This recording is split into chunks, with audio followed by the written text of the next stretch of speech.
Billion dollar পাচার হয়েছে এবং এই পাচারটা হয়েছে বাংলাদেশ ব্যাংকের একদম নখদর্পণে বা বাংলাদেশ ব্যাংকের চোখের সামনে। ঋণ খেলাপি ছিলেন উনি, ওনার ব্যবসা আছেন প্রায়, আমরা যেটা জেনেছি প্রায় 86 কোটি টাকা ওনার ঋণ আছে বিভিন্ন ব্যাংকে। আমার ক্লায়েন্ট এখন আমার রেগুলেটরি বডির head. Governor in, governor out. Daily Times of বাংলাদেশের নিয়মিত টকশো টাইমস টকে আপনাদের স্বাগত জানাচ্ছি আমি ইলিয়াস খান। আমাদের সঙ্গে আজকে স্টুডিওতে অতিথি হিসেবে আছেন জনাব তাকি মোহাম্মদ জুবায়ের। আপনাকে স্বাগত। ধন্যবাদ। আজকে এই নগরীর বা দেশের সবচেয়ে বড় আলোচনা হচ্ছে বাংলাদেশ ব্যাংকের গভর্নর একজন বিদায় নিয়েছেন, একজনকে নিয়োগ দেওয়া হয়েছে। তা আমরা এই বিষয় নিয়ে একটু আলোচনা করতে চাই। আজকে আমরা শিরোনাম করেছি গভর্নর ইন, গভর্নর আউট। তো গভর্নর যিনি আউট হয়ে গেলেন তিনি তো 1.5 বছরের বেশি সময়কাল গভর্নর ছিলেন। তিনি 2024 সালের 9 আগস্ট জাস্ট সরকার পতনের 4 দিন পর তাকে নিয়োগ দেওয়া হয়েছিল। কেমন করলেন তিনি? আমি যদি সংক্ষেপে মূল্যায়ন করি, উনি যখন দায়িত্ব নেন বাংলাদেশের অর্থনীতির, তখন যদি আপনি দেখেন দেশের মাইক্রো ইকোনমি খুব টার্মোয়েল অবস্থায় ছিল, অর্থাৎ আনস্টেবল ছিল। আপনার রিজার্ভ ছিল একদম তলানিতে। আমার ফরেক্স মার্কেট মানে একদম মেসিভলি টার্মোয়েল চলছে। আমার ফরেক্স মার্কেটে আমার হলো ডলার রেট আমার আনস্টেবল, কোনো স্থিতিশীলতা নাই। আমি যে এক্সপোর্টার, সে কোন রেটে এক্সপোর্ট করবে, কোন রেটে সে রিটার্ন পাবে সে জানে না। একজন ইম্পোর্টার যে রেটে সে ইম্পোর্ট করতে গেল, কত টাকায় সে আবার এটা সেটেল হবে জানে না। মানে অর্থাৎ পুরো একটা অনিশ্চিত অবস্থার মধ্যে। এবং তখন আপনি জানেন আমার বাংলাদেশের রিজার্ভ একদম তলানিতে ছিল, একদম স্মরণকালের মধ্যে 16 বিলিয়ন ডলার রিজার্ভ ছিল ওই সময়। ওই সময় যখন তিনি দায়িত্ব নেন, পাশাপাশি ব্যাংক খাত, আপনি জানেন যে ব্যাংক খাতটা বিগত আওয়ামী লীগ সরকারের সময় সবচেয়ে বেশি যদি ক্ষতিগ্রস্ত হয় বাংলাদেশের কোনো খাত, সেটা নিঃসন্দেহে ব্যাংক খাত। বেপরোয়া লুটপাট হয়েছে এবং প্রকাশ্যে দিবালোকে লুটপাট হয়েছে ব্যাংকগুলোতে, এবং অনেক টাকা পাচার হয়েছে, বিলিয়ন ডলার পাচার হয়েছে। এবং এই পাচারটা হয়েছে বাংলাদেশ ব্যাংকের একদম নখদর্পণে বা বাংলাদেশ ব্যাংকের চোখের সামনে। হয়তো তারা দেখে কিছু বলতে পারে না, অথবা তারা বলেনি, আমি দুইটাই বলতে চাই। তাহলে ওই অবস্থায় যখন বাংলাদেশের অর্থনীতি এক্সপোর্ট ইম্পোর্ট, সেখানেও আমাদের অবস্থা খুব খারাপ। আমাদের ইভেন আপনি যদি দেখেন আমাদের দেশ অনেকগুলো ঋণে জর্জরিত হয়ে গেছিলো। বাইরের আমাদের তেলের বিল আমরা দিতে পারছিলাম না। আমাদের জ্বালানি আমদানি করি, আমরা যে সার আমদানি করি কৃষির জন্য, সে সারের বিল আমরা দিতে পারছিলাম না। এভাবে অনেকগুলো দেনার দায় জড়িত বাংলাদেশ। অর্থাৎ বাংলাদেশ বলতে গেলে যে একটা খেলাপির পর্যায়ে চলে গিয়েছিল। হয়তো আর কিছুদিন যদি এভাবে কন্টিনিউ করতো, তাহলে আমরা যদি বলতে হয়তো গ্রিসের মতো অবস্থা হতে পারতো, যে দেশ খেলাপি দেশের নামে তালিকায় উঠতো বাংলাদেশ। সেই অবস্থায় যখন উনি আসেন, আমি যদি বলি বাংলাদেশের ইকোনমির, উনি ডেফিনেটলি হাসান এস মনসুর বাংলাদেশের ইকোনমির সময় একটা শক্ত হাল ধরছেন। তখন নতুন তত্ত্বাবধায়ক সরকার দায়িত্ব নিয়েছেন, অন্তর্বর্তীকালীন সরকার দায়িত্ব নিয়েছেন, এবং সরকারের যারা কর্মকর্তা ছিলেন তারাও আসলে খুব বেশি এক্সপার্টাইজ ছিলেন না, যদিও আমরা দেখি তাদের অতীতে তারা এক্সপার্টাইজ তারা ছিলেন। আমি যদি উদাহরণ দিই, আমাদের অর্থ উপদেষ্টা ছিলেন, তিনিও একসময় গভর্নর ছিলেন, কিন্তু তার গত 1.5 বছরের কার্যক্রমে খুব বেশি অ্যাচিভমেন্ট আপনি বের করতে পারবেন না। সেই তুলনায় ওই সময় বাংলাদেশের ইকোনমির যদি বলি হাল ধরছেন হাসান মনসুর, আমি এটা নিঃসন্দেহে এই ক্রেডিটটা তাকে দিতে হবে। তিনি ম্যাক্রো ইকোনমিতে আগে থেকে এক্সপার্ট ছিলেন। বাংলাদেশ ম্যাক্রো ইকোনমির যে বিষয়গুলো তিনি ধরছেন, এবং যেটা উনি করলেন ইনফ্লেশন, আমি একটা জিনিস মিস করছি, ইনফ্লেশন ছিল আমাদের 10-এর উপরে, অনেক ডাবল ডিজিট ইনফ্লেশন, মানুষ দ্রব্যমূল্যে নাভিশ্বাস উঠে গিয়েছিল। তখন তিনি কিছু বড় পলিসিগত বিষয় নিলেন। প্রথমত তিনি হলো পলিসি রেটটা, অর্থাৎ পলিসি রেটটা উনি ডাবল ডিজিটে নিয়ে গেলেন, 10-এ নিয়ে গেলেন। মানে একটা টাইটার মনিটারি পলিসি ট্রাই করলেন। যদিও তিনি টাইটার পলিসির শুরুতে একটা সিগন্যাল দিলেন যে মনিটারি পলিসি টাইট হবে, খুব মানুষ সহজে মুদ্রা সরবরাহ হবে না, কিন্তু উনি আবার যেটা হলো, শুরুতে তার সিগন্যালটা ভালো ছিল এবং ইকোনমি মোটামুটি ওই টার্মোয়েল থেকে একটু ঘুরে দাঁড়াচ্ছিল, ফরেক্স মার্কেট স্টেবল হয়ে গেল। আপনি দেখবেন যে ডলারের রেট এক সময় 128 টাকা, আবার 118 টাকা, মানে ওঠানামা করছিল। সেখান থেকে একটা স্থিতিশীল জায়গায় চলে গেল, 121-22-এর মধ্যে থেমে গেল। পাশাপাশি যেটা হলো রেমিটেন্স তখন আসা শুরু করলো, হুন্ডিতে রেমিটেন্স আসতো। এই হুন্ডিটা অনেকটা কমে গেল যখন ব্যাংকে ভালো একটা স্টেবল রেট হলো এবং ভালো রেট হলো। ব্যাংকে ইনসেনটিভ দিয়েছে। ইনসেন্টিভটা আগে থেকেই ছিল অবশ্য, আওয়ামী লীগের আমলের সময় থেকে 2.5 করে 2.5% ইনসেন্টিভ ছিল এই ক্ষেত্রে। তো ওটা অথবা কার্যকরী হচ্ছিল না, কারণ প্রচুর পাচার হচ্ছিল। আর যখন পাচার হয় তখন হুন্ডির প্রয়োজন হয়, আপনি জানেন। কিন্তু যখন হলো ইন্টারিম আসার পরে যেটা হলো, ওই পাচারটা অনেকটাই কন্ট্রোল হয়েছিল। বাংলাদেশ ব্যাংকের কিছু ভালো উদ্যোগ ওই সময় নিয়েছিল, যে কারণে পাচারটা বন্ধ হয়, কারণে হুন্ডি প্রয়োজন হয় না, ডলারটা আমাদের ব্যাংকিং চ্যানেল আসা শুরু করলো, রেমিটেন্স বাড়লো, রিজার্ভ বাড়লো, অর্থাৎ ইকোনমি ঘুরে দাঁড়ানো শুরু করলো।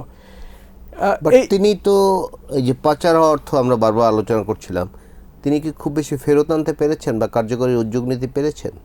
তিনি কার্যকরী উদ্যোগ নেওয়ার চেষ্টা করেছেন, ফেরত আনতে পারেননি। ফেরত আনাটা সময় সাপেক্ষ বিষয়, এটা আমাদের বাস্তবতা মানতে হবে। পাচারের অর্থ একবার বিদেশে চলে গেলে সেটা ফেরত আনাটা সময় সাপেক্ষ বিষয়। এখানে তার কিছু ভুল ছিল, সেটাও আমি একটু সমালোচনা করব। তিনি আন্তরিকভাবে চেষ্টা করেছেন পাচারের অর্থ আনার জন্য, কিন্তু আমরা যদি ইন্টারন্যাশনাল এক্সপার্টাইজদের বা আন্তর্জাতিক যদি আমরা অভিজ্ঞতাগুলো দেখি, পাচারের ক্ষেত্রে, অর্থ আনার ক্ষেত্রে কথা কম বলতে হয়।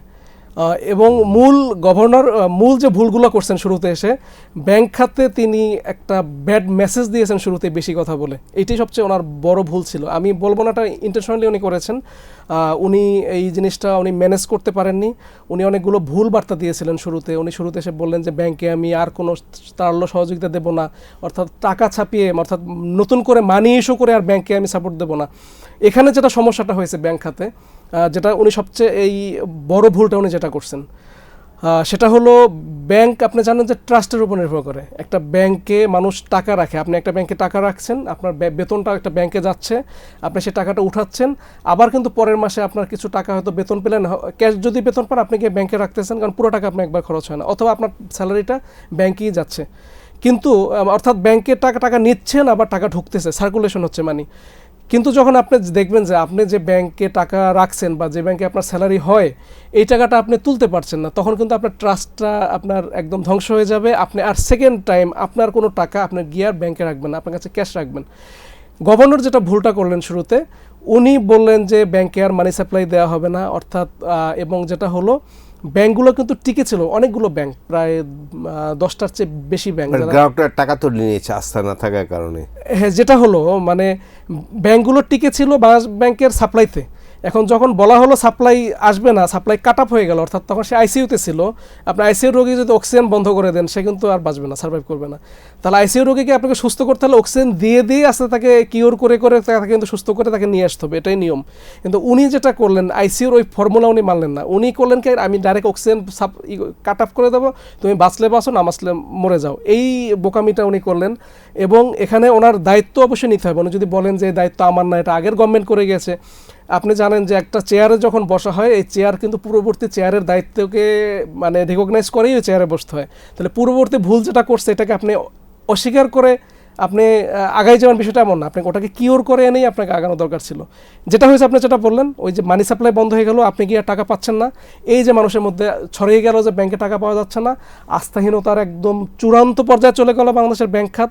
আপনি দেখছেন লাইন, ঘন্টার পর ঘন্টা মানুষ লাইনে দাঁড়িয়ে আছে, ব্যাংকে মারামারি হয়েছে, শাটার বন্ধ হয়েছে, অর্থাৎ ব্যাংক খাতের পর যে আস্থা একদম মানে ডিজাস্টার হয়ে গেছে একটা গভর্নরের কিছু ভুল কথা এবং ভুল সিদ্ধান্তের কারণে। কিন্তু কি হয়েছে, উনি কি সেটা তার কথা রাখতে পারছেন? না, রাখতে পারেননি। উনি কিন্তু বলছেন টাকা দেব না, কিন্তু উনি কিন্তু আবার 53,000 কোটি টাকার বেশি উনি ব্যাংকগুলোকে সাপ্লাই দিয়েছেন, অর্থাৎ নতুন করে ইস্যু করে টাকা দিয়েছেন। সেন্ট্রাল ব্যাংক যে টাকাটা দেয় ওটা ইস্যু মানি হয়, মানে ইস্যু হয়, যেটা আমরা বলি প্রিন্টেড মানি বা নতুন নোট ছাপানো, এটা আমরা যেটা সাধারণভাবে বুঝি আর কি। তাহলে সেই ইস্যু করে টাকা দেওয়া হলো 53,000 কোটি টাকা। আরও প্রায় রিসেন্টলি আমি যদি বলি আরও প্রায় 10 থেকে 15,000 কোটি টাকা, অর্থাৎ 60 থেকে 65,000 কোটি টাকা কিন্তু ব্যাংকে দেওয়া হলো, কিন্তু লাভ হলো কোনো? ব্যাংকগুলো কিন্তু ঘুরে দাঁড়াতে পারেনি। কেন পারেনি? কারণ ব্যাংকে যখন টাকাগুলো গেছে, গভর্নরের কথার কারণে, গভর্নর বলছে ব্যাংক খাত ভালো না, অমুক ব্যাংক ভালো না, অমুক ব্যাংক ভালো না, অমুক ব্যাংক খারাপ। আহসান মনসুর সাহেব যখন এই কথাগুলো বলছেন একজন রেগুলেটরি বডির হেড হিসেবে, তখন গ্রাহক ওই ব্যাংক থেকে দৌড়ে গিয়ে যত পারছে টাকা নিয়ে এসে কী করছে, সে আরেকটা ভালো ব্যাংকে রাখছে অথবা বাসায় রাখছে তার টাকাটা।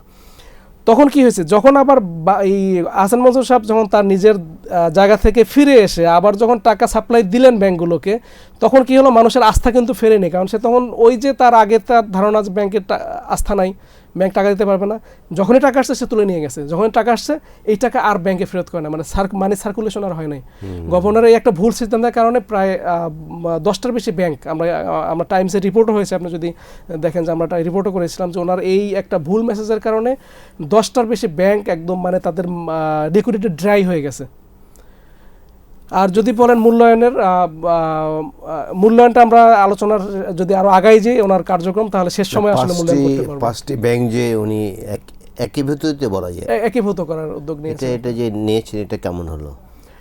5টি ব্যাংকের একীভূত করার উদ্যোগটা ইন এ সেন্স যদি আমি বলি, এটা উদ্যোগটা ওনার যদি আরেকটু ধীর বা অথবা দুইটা স্প্লিট করে দুইটা সেগমেন্টে নিতেন, তাহলে কিন্তু এই যে আমরা দেখছি যে 5টা ব্যাংক একত্রিত হওয়ার কথা, একীভূত হওয়ার কথা, কিন্তু টিনলাও কিন্তু কোনো বাস্তবায়িত এখনো পুরোপুরি হতে পারেনি। আর একটা রাজনৈতিক সরকার এখন আসছে, বাস্তবিত কতদূর হবে রাজনৈতিক সরকারের কমিটমেন্টের উপর নির্ভর করবে। উনি যদি একবারে 5টা ব্যাংককে না নিয়ে, যেটা সমালোচনা হয়েছে, যেমন 5টা ব্যাংক উনি নিয়েছেন, union bank, global bank, first security ইসলামী ব্যাংক, আর হলো এক্সিম ব্যাংক এবং এসআইবিএল ব্যাংক। এখানে তুলনামূলকভাবে 5টা ব্যাংকের মধ্যে Exim bank, SIBL bank definitely যে কেউ স্বীকার করবেন যে অন্য 3টা ব্যাংকের চেয়ে তাদের অবস্থান অনেক ভালো ছিল।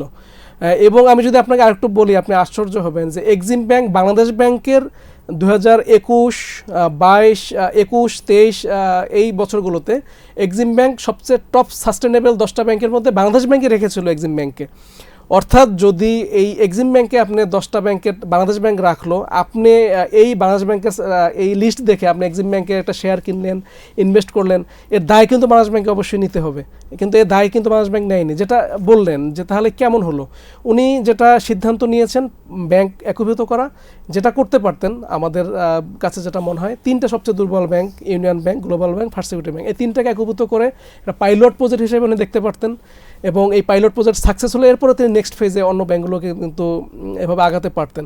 এবং এই ব্যাংক দুইটা কিন্তু সময় চেয়েছিল, এক্সিম এবং এসআইবিএল সময় চেয়েছিল যে আমাদেরকে একটু সময় দেন, আমরা নিজেরাই রিকভারি করব, কিন্তু উনি কেন জানি না, উনি জেদে বলা, মার্কেটে আমরা শুনি যে উনি হয়তো জেদের বসে বা ওনার কোনো এখানে তো জেদ দেখাবার অজানা কারণে, কিন্তু উনি কেন করলেন আমি জানি না আসলে।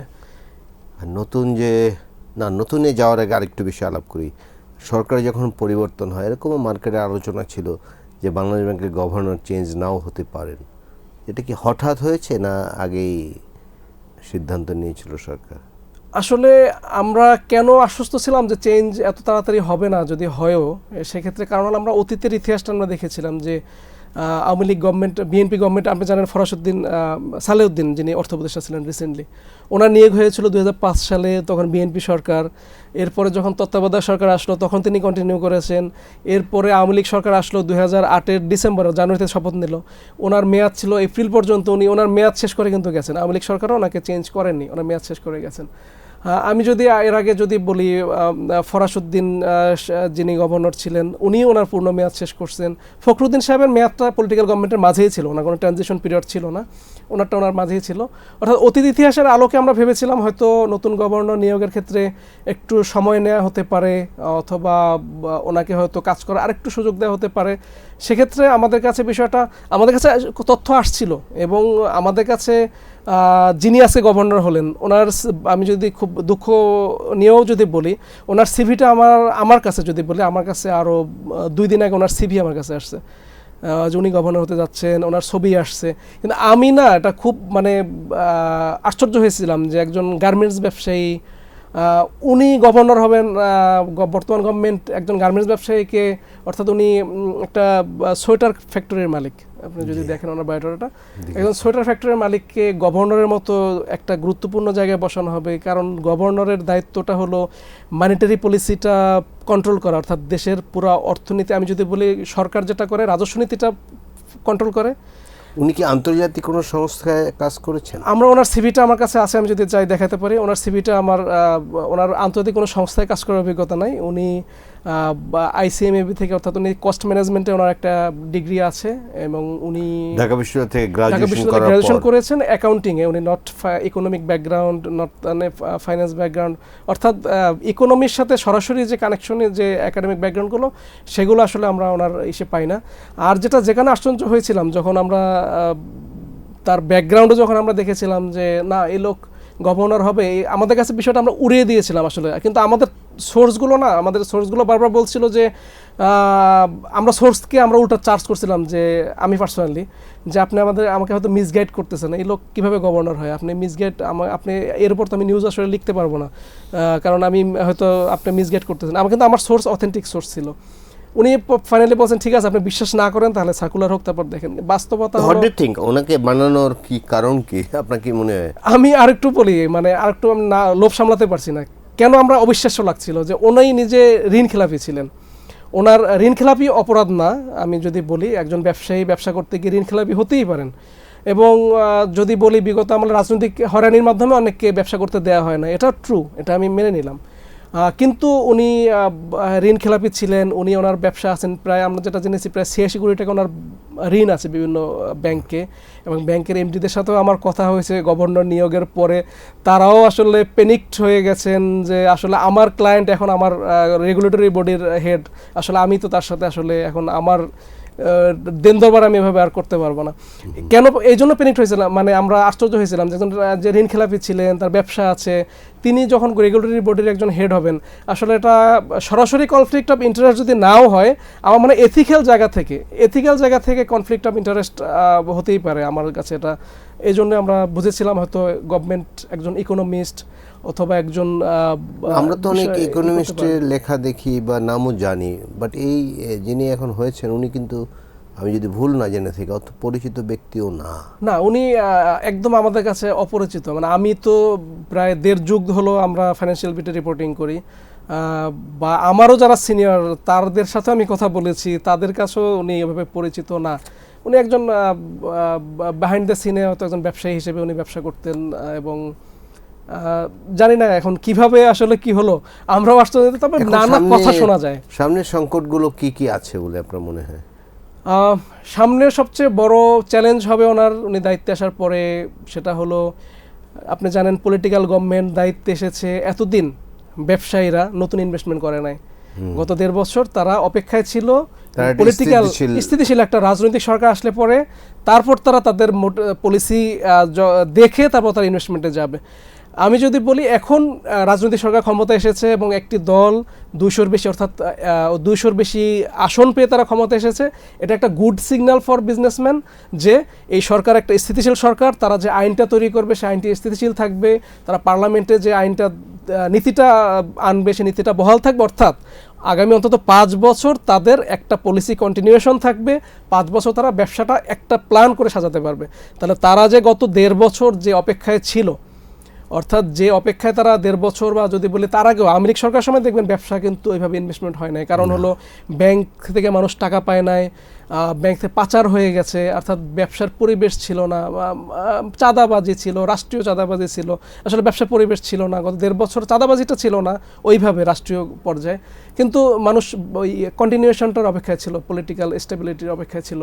তাহলে যখন এই সময় আসলো, এবং এখন সবচেয়ে বড় চ্যালেঞ্জ হবে এই যে ব্যবসার ক্ষেত্রে মানুষ যখন ইনভেস্টমেন্টে যাবে তার ব্যাংক লোন প্রয়োজন হবে, অবশ্যই তাকে ব্যাংক থেকে সাপোর্ট নিতে হবে। এবং যখন সে ইম্পোর্ট করবে, সে তখন একটা ইনভেস্ট করবে, তখন জানেন যে তার ক্যাপিটাল মেশিনারি লাগবে, তার হলো র মেটেরিয়ালস লাগবে, তখন সে তাহলে তা কী করতে থাকে, ইম্পোর্ট করতে হবে। ইম্পোর্ট করতে তার হলো রিজার্ভ লাগবে। আনসার মনসুরকে অবশ্যই ধন্যবাদ দিতে হয়, তিনি একটা শক্তিশালী রিজার্ভ রেখে গেছেন। তার বিদায়টা যেভাবেই হোক, সুখকর হোক বা না হোক, তিনি বাংলাদেশের ইকোনমির একটা শক্ত ভিত তিনি দিয়ে গেছেন, এটা আমি প্রশংসা করতে। রিজার্ভ অন্য কথাও আছে যে কোথাও কোনো ডেভেলপমেন্ট প্রজেক্ট নিচ্ছে না, এই কারণে রিজার্ভ বেড়ে যাচ্ছে? ডেফিনেটলি এটা একটা, অবশ্যই এটা যেমন একটা বিষয়, ডেভেলপমেন্ট প্রজেক্ট হয় না, আমাদের কস্ট হয় না, আমার রিজার্ভ রয়ে গেছে, এটা একটা বড় বিষয়। পাশাপাশি ডলার মার্কেটটা যদি স্টেবল না থাকতো তাহলে কিন্তু এইভাবে রিজার্ভ বাড়তো না, এটাও কিন্তু আপনাকে মেনে নিতে হবে। সেক্ষেত্রে ওনার একটা সাকসেস আছে এবং এক্ষেত্রে ওনাকে আমি 35 বিলিয়ন রিজার্ভ রেখে, উনি 16 বিলিয়ন থেকে শুরু করেছেন, 35 বিলিয়ন গ্রোস রিজার্ভ, এবং যদি মোর দ্যান ডাবলেরও বেশি, এবং যদি বলে IMF এর যেটা ইন্টারন্যাশনাল হিসাব, সেই হিসাবেও 30 বিলিয়ন প্লাস রিজার্ভ রেখে গেছেন, অর্থাৎ একদম এটা একটা বড় বিষয়। এখন মানে যেটা বললেন, বর্তমান গভর্নরের চ্যালেঞ্জ হবে এই রিজার্ভটাকে কোনোভাবে মানে নেমে যেতে না দেয়া, এনি কস্ট এনি হাউ রিজার্ভটাকে ধরে রেখে যে এগুলো আছে, যে এখন যে ইম্পোর্টের যে ডিমান্ডগুলো তৈরি হবে, অর্থাৎ যে ইনভেস্টমেন্টে আপনি যদি দেখেন রিসেন্ট আমাদের এলসির যদি হিসাবগুলো দেখেন, আমাদের অলরেডি ক্যাপিটাল মেশিনারিজ ইম্পোর্ট বেড়ে গেছে। অর্থাৎ যখন থেকে নির্বাচনের আবহাওয়াটা তৈরি হয়েছে, যখন মানুষ জানছে যে নির্বাচনের তফসিলটা হয়েছে, আপনার লাস্ট কোয়ার্টারটা যদি আপনি ফলো করেন, যে যখন নির্বাচনের তফসিল হবে মানুষ ক্যাপিটাল মেশিনারিজ ইম্পোর্ট এলসি শুরু করছে, অর্থাৎ আমার ইনভেস্টমেন্টের পজিটিভ একটা সাইন আমরা দেখতে পাচ্ছি। তাহলে এখন সবচেয়ে বড় চ্যালেঞ্জ হলো এই যে ইনভেস্টমেন্টের ক্ষেত্রে ব্যবসায়ীরা ফিরে আসতেছেন, এই এনভায়রনমেন্টটা তাদেরকে পুরোপুরি দিতে হবে, তাদেরকে পর্যাপ্ত ডলার সাপ্লাই দিয়ে ডলারের রেট স্টেবল রাখতে হবে। পাশাপাশি গভর্নমেন্ট, আমি যদি বলি বিগত সরকার প্রচুর ডেট মানে প্রচুর ঋণ করেছে, অভ্যন্তরীণ খাত থেকে, ব্যাংক খাত থেকে প্রচুর ঋণ করেছে, এবং ট্রেজারি বিল, ট্রেজারি বন্ড থেকে ঋণ করেছে, যেগুলো একটু দীর্ঘমেয়াদী মধ্যমেয়াদী, অর্থাৎ ব্যাংকের টাকা কিন্তু সরকারের কাছে মধ্যমেয়াদী দীর্ঘমেয়াদী আটকে গেছে। সেক্ষেত্রে নতুন যখন ইনভেস্টমেন্ট আসবে তখন কিন্তু এই যে ব্যবসায়ীদের ডিমান্ডটা আসবে, আমি ব্যাংকের টাকাটা দরকার ব্যাংক থেকে, তাহলে সেই ডিমান্ডটা ফুলফিল করার মতো তার মেকানিজমটা তাকে জানতে হবে, মেকানিজমটা করতে হবে, যাতে ব্যবসায়ীরা ব্যাংকগুলোতে পর্যাপ্ত মানে লিকুইডিটি থাকে, পর্যাপ্ত ক্যাপিটাল, পর্যাপ্ত তার তারল্য যাতে থাকে, যাতে ব্যবসায়ীরা তাদের তারল্যটা পান। পাশাপাশি যেটা তাকে মূল্যস্ফীতি একটা বড় বিষয়, আপনি জানেন যে সেন্ট্রাল ব্যাংকের গভর্নরের একটা বড় কাজ হলো দ্রব্যমূল্য নিয়ন্ত্রণে একটা বড় ভূমিকা রাখা। এই গভর্নমেন্ট যখন, অন্তর্বর্তী সরকার যখন দায়িত্বে নেয়, তখন হলো মূল্যস্ফীতি আমাদের ডাবল ডিজিট 11তে প্রায় পৌঁছে গেছে, সেখান থেকে 8-এর মধ্যে নেমে আসছিল, আবার 8, 8.5 চলে গেছে, একটু বেড়ে গেছে রিসেন্টলি। এখানেও কিছু ভুল পলিসি ছিল যে কারণে বেড়ে গেছে, ওটা আমি না যাই আলোচনায়। এখন এই মূল্যস্ফীতিটা বাড়তে না দিয়ে মূল্যস্ফীতিটা কমাতে হবে, কিন্তু চ্যালেঞ্জটা কোনখানে দেখেন, যখনই আপনি ইনভেস্টমেন্ট বাড়বে, ইকোনমি বলে, মানে অর্থনীতির সংজ্ঞায় বলে বা অর্থনীতির একাডেমিক টার্মে বলে যে যখনই আপনার ইনভেস্টমেন্ট বাড়বে তখন ইনফ্লেশন কিন্তু বাড়বে। কারণ কি, আপনি যখন ইনভেস্টমেন্ট করতেছেন, আপনার টাকা মানি সাপ্লাই বাড়তেছে মার্কেটে, আপনি 10টা লোকের এখানে এমপ্লয়মেন্ট করতেছেন, সে তার আয় বাড়তেছে, তার যখন আয় বাড়তেছে তখন মার্কেটে ডিমান্ড তৈরি হচ্ছে, যখন ডিমান্ড তৈরি হচ্ছে সাপ্লাইয়ের চেয়ে, তখন ডিমান্ড বেশি হচ্ছে, তার স্বাভাবিকভাবে ইনফ্লেশন এটা একটা কিন্তু স্পার্ক করবে একটা ইনফ্লেশনকে। সেক্ষেত্রে তাকে সবচেয়ে বড় চ্যালেঞ্জ যে ইনভেস্টমেন্টের পরিবেশ দিতে হবে, ইনভেস্টমেন্টটা করতে দিতে হবে, নাহলে আমাদের কর্মসংস্থান বাড়বে না, আমাদের ইকোনমি অ্যাডভান্সমেন্ট হবে না। পাশাপাশি তাকে ইনফ্লেশনটা ধরে রাখতে হবে, নাহলে সাধারণ মানুষ তারা কিন্তু ক্ষুব্ধ হবে, তারা ক্ষতিগ্রস্ত হবে, এবং সরকারের উপর কিন্তু শেষ পর্যন্ত রাজনৈতিক একটা চাপ তৈরি হবে সাধারণভাবেই। তো সরকারকে এটা ঠিক করলো নতুন গভর্নর দিয়ে? এটা আসলে সময় বলে দেবে। আমরা যদি এখনই যদি আলোচনা করি, এটা আসলে প্রিমেচিউর আলোচনা হয়ে যাবে।